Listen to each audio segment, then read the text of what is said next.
जल्लका के मैदान में एक तरफ नगारों से शोर मचाता हुआ लश्कर और दूसरी तरफ उस शोर से भागते हुए दुश्मन के घोड़े। इस अजीबोगरीब जंगी वाक़ये की शुरुआत में यूरोप के एक ईसाई बादशाह अल्फोंसो ने मुसलमानों के शहर टोलेडो पर कब्जा कर लिया और अपने आप को समंदर और जमीन का शहंशाह कहलाना शुरू कर दिया। वहां के छोटे मुसलमान अमीर डर गए, इसलिए उन्होंने अपनी मदद के लिए उत्तर अफ्रीका के अजीम और सख्त जान सहाराई फातिह यूसुफ बिन ताशफीन को बुलाया। यूसुफ की उम्र उस वक्त 80 साल के करीब थी, मगर उसकी ताकत और दबदबा जवानों जैसा होता था। जब अल्फोंसो को पता चला कि यूसुफ बिन ताशफीन समंदर पार करके स्पेन आ रहा है, तो उसने यूसुफ को एक लंबा और इंतहाई मगरूर खत भेजा। तुम वहां से निकलकर अपनी जान मौत में डाल रहे हो।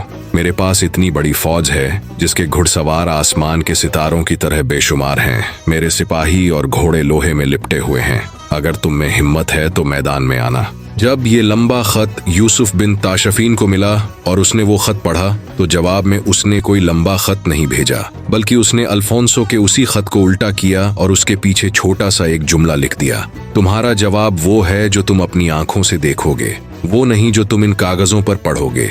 जब अल्फोंसो ने ये जवाब पढ़ा तो वो अंदर से जल गया और उसने अपनी अजीम उश्शान लोहे में लिपटी फौज को मैदान जल्लका की तरफ बढ़ा दिया। दोनों फौजें जल्लका के मैदान में आमने सामने आईं। अल्फोंसो की फौज वाकई बहुत बड़ी और मजबूत थी।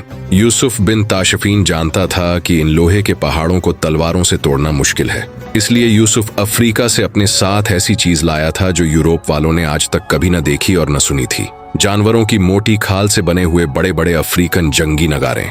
जब जंग शुरू हुई और अल्फोंसो के घुड़सवारों ने तूफान की तरह बढ़ना शुरू किया, ठीक उसी वक्त यूसुफ बिन ताशफीन ने अपना इशारा दिया और हजारों सिपाहियों ने नगारों को पीटना शुरू कर दिया, जिससे उनकी आवाज किसी तूफान जैसी पूरी वादी में गूंज उठी।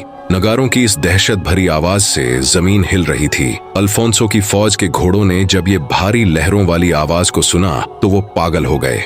घोड़े खौफ से बेकाबू होकर दूसरी तरफ भागने लगे। उन्होंने अपने ही आर्मर्स वाले सिपाहियों को जमीन पर पटक दिया।